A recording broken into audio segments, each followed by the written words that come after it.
you kindly look on the screen. Kaho, let me get your voices, all of us. Kaho ek baar हे मित्रों सनातन धर्म की जय हो कहो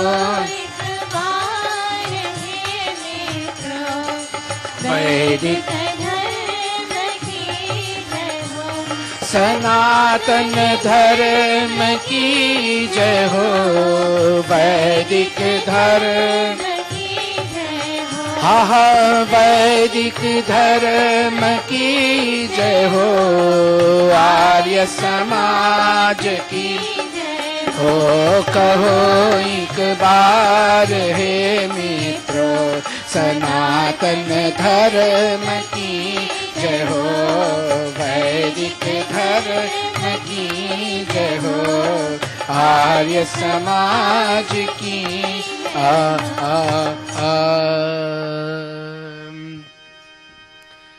I'm giving parts of a lecture that I had given before.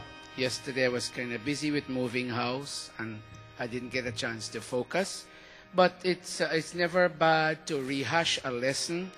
All these lessons are eternal because the subject matter relates to God and God Himself is eternal. And we had asked ourselves the question, how is it that we can live successfully? And in trying to find out how we can live successfully, there's a role that God plays when we seek to live a successful life. Let me tell you something, brothers and sisters. We who are Vedic people, Sanatani people, Arya Samaji people, or Hindu people, or any, for that matter, any name you call, but we who owe our allegiance to Vedas, before we begin living in a house, we always sit down, whether on a small scale or on a big scale, and we dedicate the house as it were to God. Our American friends call it a housewarming. But I've never been to a housewarming, and I don't want to be necessarily critical, and I don't want to say everything American is bad, but I don't think that they call the name of God. I may be wrong, but I do not think they call the name of God. Yes, people can bring cakes, and they can bring things to put on the wall, and they can bring champagne to give everybody a drink, and they can raise a glass, and they can click their glasses, and they can say this is a housewarming, and gifts are a big thing in a housewarming.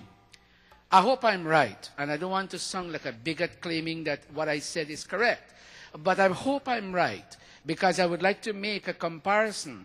But when Vedic people, Arya Samaj people, Sanatani people, Hindu people, when they have a so-called housewarming, they sit down and they perform havan, and they perform worship of God, and they dedicate, as it were, the atmosphere in the house to everything that is godly. And they also stick a flag, an Om flag, an Om Jhanda, as we call it. Some people keep it inside because we live in a diverse community where some people may raise, your neighbors these days raise a lot of objections about the way, what you do in your plot of land, in your territory. So some people may have the courage to put it outside, that flag, and some other people may not have the courage and they may put it inside. But the thing is, we put up a flag of God, and when we talk about the flag, we say we are announcing to the neighborhood that this home, the people living in this home, they are dedicated to God-driven values. They are dedicated to God-centered values.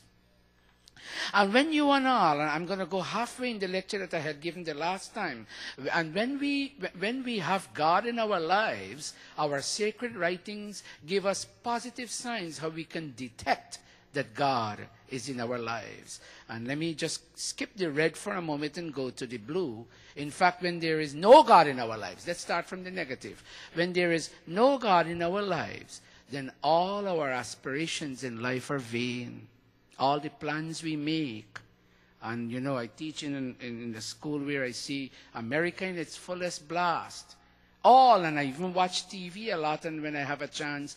And when people plan their lives without God, I hear them going places and I hear them going shopping and I hear them buying this and I hear them buying that. And they're happy for the first hour or they're happy for the next 2 hours. And after that, they end up being unhappy. And our sacred Vedic writings tell us that all such aspirations are considered vain aspirations in life. And whatever they do never turns out productive. When you don't have any God in you, whatever you do shows no results. Whatever information, you go to university and you become a PhD, and you become a master, you hold a master's degree. Whatever information you gather in college, you only focus on it for purposes of studying for an exam and passing an exam. Look, the other day, I was, Pandits, listen carefully. I was studying Tejasvi Navadhitamastu. Listen carefully. Look at how India's spirituality has instilled different values in us. There's a mantra. Chant with me. Om Sahana Vavatu Sahana Bhunaktu Sahaviryam. Continue. That's enough. That's enough. You know what it means? Whatever we study, may it fill our lives with light.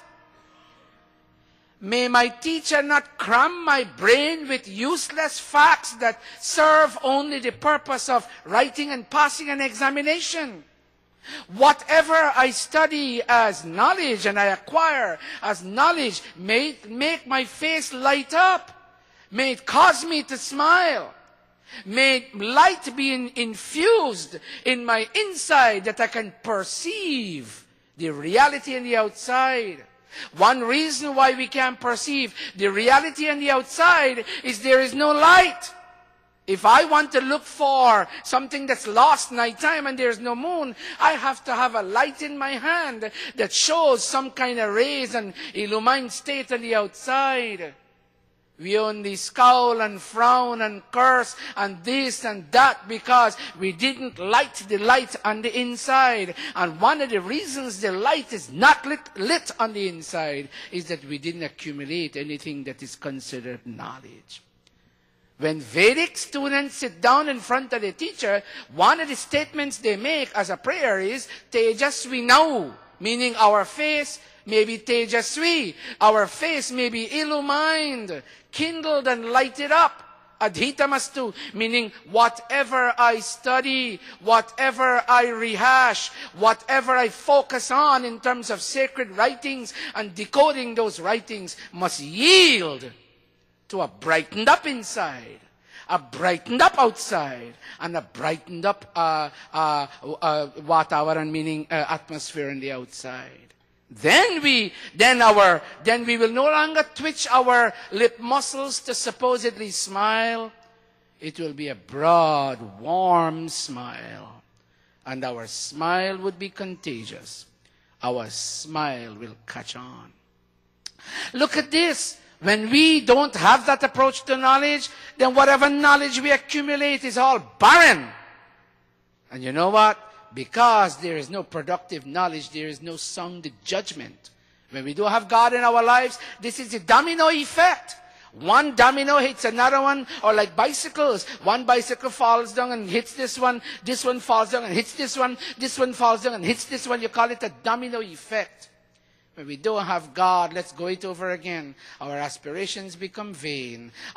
Whatever we do is all unproductive. Whatever we know is all barren. Whatever we think amounts to no sound judgment. And then, not only that, we develop a very deceptive nature that makes us cruel and greedy in our interactions with others.